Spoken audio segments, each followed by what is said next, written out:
चालाक बंदर। किसी नदी के किनारे एक बहुत बड़ा पेड़ था। उस पर एक बंदर रहता था।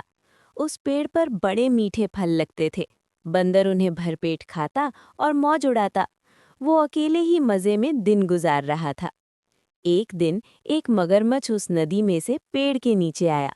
बंदर के पूछने पर मगरमच्छ ने बताया कि वो वहाँ खाने की तलाश में आया है। इस पर बंदर ने पेड़ से तोड़कर बहुत से मीठे फल मगरमच्छ को खाने के लिए दिए। इस तरह बंदर और मगरमच्छ में दोस्ती हो गई। अब मगरमच्छ हर रोज वहां आता और दोनों मिलकर खूब फल खाते। बंदर भी एक दोस्त पाकर बहुत खुश था।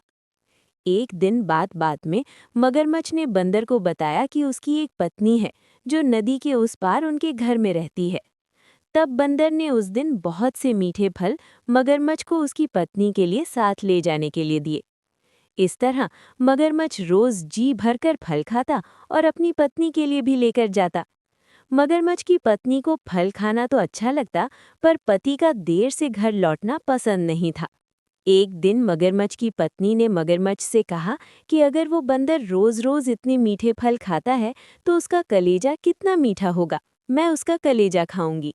मगरमच्छ ने उसे बहुत समझाया पर वो नहीं मानी। मगरमच्छ दावत के बहाने बंदर को अपनी पीठ पर बैठाकर अपने घर लाने लगा। नदी बीच में उसने बंदर को अपनी पत्नी की कलेजे वाली बात बता दी। इस पर बंदर ने कहा कि वो तो अपना कलेजा पेड़ पर ही छोड़ आया है। वो उसे हिफाजत से पेड़ पर रखता है, इसलिए उन्हें वापस जाकर कलेजा लाना पड़ेगा। मगरमच्छ बंदर को वापस पेड़ के पास ले गया। बंदर छलांग मारकर पेड़ पर चढ़ गया। उसने हंसकर कहा कि जाओ मूर्ख राजा, घर जाओ और अपनी पत्नी से कहना कि तुम दुनिया के सबसे बड़े मूर्ख हो।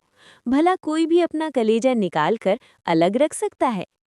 बंदर की इस समझदारी से हमें पता चलता है कि मुसीबत के वक्त हमें कभी धैर्य नहीं खोना चाहिए।